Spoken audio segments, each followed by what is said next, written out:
Do you ask yourself the question, what's in it for me? Maybe you do, or maybe you don't use those exact words. And I definitely don't say those exact words out loud in front of others. But the question is often there, nonetheless, in the back of my mind. It shapes and influences our decisions, right? So what's in it for me? So every time you get invited, you get invitations maybe to a dinner, or go to a movie, or just something else, you have to decide which ones to choose, right? If there's more than one, or even whether or not you should go. Should you accept that invitation? What are you going to expect? What kind of food will they serve? Who's going to make the choice of the movie? Whatever. You know what I mean? Like, what's in it for me? So if I'm asked to give a talk someplace, if I have to maybe volunteer someplace, or asked to join some kind of committee or something like that, besides the questions that I'd have to ask about what's going on, what will there be then, like what will be in there for me? Like, what will I be able to do about it? What will I be able to receive from doing this? You can do something as simple, like you need to get gas in your car. So you go to the nearest gas station, or you're going to get the one that can save 10 cents off a gallon because you've been shopping, or the one that gives you a free cup of coffee, or where do you go when you want to go out to eat? Do you go to some place that you're used to going all the time, or do you go to some place that you've never tried before? It all depends, Do you want to be anonymous, or do you want to have a lot of attention drawn to you? It depends on what's in it for you, and sometimes that's okay, right? After all, God probably doesn't care too strongly whether or not you accept an invitation or reject an invitation for dinner or a movie, as long as you don't do so to be deliberately hurtful to somebody else. And I suppose there's no problem with getting gas where you can get it cheaper or get something out of it. I mean, guilty is charged all the time, and you don't have to accept every little bit of extra work that comes your way, especially if it means that it's going to cause you to be even more tired, or maybe it's going to cause you not to be able to devote enough time to those things that are important in your life and your responsibilities. But I use these examples to show that decisions that we make in life are rarely based on pure motives. The truth is that every decision or every action, there seems to be that little bit of what's in it for me, or what am I going to get out of this, or how do I benefit? Somehow that's always lurking somewhere in the decision-making process, whether we're aware of it or not. And sometimes it's okay. It is.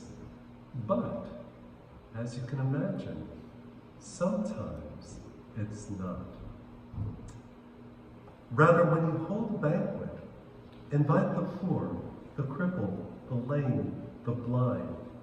Blessed indeed will you be because of their inability to repay you. And so says Jesus today in the Gospel from Luke. In a parable told in the house of a leading Pharisee, he talks about the importance first of not taking a seat of honor at a wedding banquet, but taking the lowest place instead. And then he goes on to encourage his listeners to be humble and not to exalt themselves. And then he caps the story off with a quote that I just said about inviting the poor and the crippled and the lame and the blind, precisely because they cannot return that favor to you. They can't pay the person back. And this kind of giving is a truly selfless act, because there's nothing in it for the giver. Is there? Well, what about the last line of the Gospel when Jesus says, "For you will be repaid at the resurrection of the righteous"?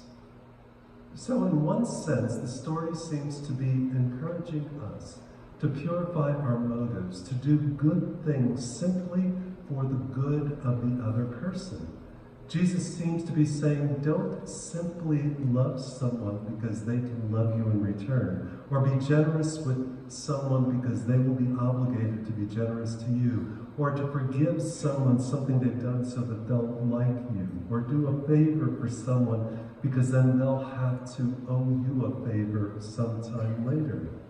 No, Jesus wants us to do good simply because it's the right thing to do, not because there's anything in it for us. But then what about that last quote? What about being repaid at the resurrection of the righteous? Doesn't that taint our motives? Doesn't that sort of imply that we should do good things so that God will owe us? Not so fast. One of the greatest challenges of faith is believing that God owes us nothing. After all, most of our human interactions are almost always the complete opposite of that, and it often resembles just transactions. But God does not act like that. Never. In fact, we can't earn God's love, nor do we have to. God gives it to us freely, purely, and unconditionally. And that's the key. And that is what God wants us to aspire to. You see, Jesus exhorts us to invite the poor and the crippled and the lame and the blind. And he's simply asking us to do what he has already done and is continuing to do. The poor, the blind, the crippled, and the lame aren't just other people. They're me, and they're you. And God has already invited us to the feast. God has already welcomed us through our baptism into the life of this community. God has already fed us and nourished us at the sacred table. God has forgiven us and healed us and consoled us time and time again. And most importantly, he has won for us that great victory through his death and resurrection, a victory which holds out the possibility of each of us being united with him for all of eternity. And so God's repayment to us is not because he owes us anything, but rather because he has already saved us.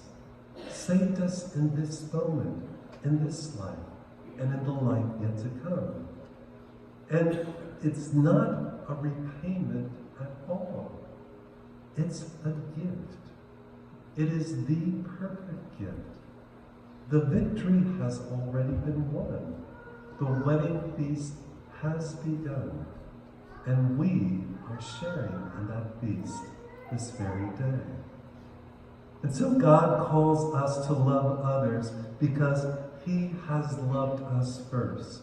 God asks us to forgive others because he has forgiven us over and over again.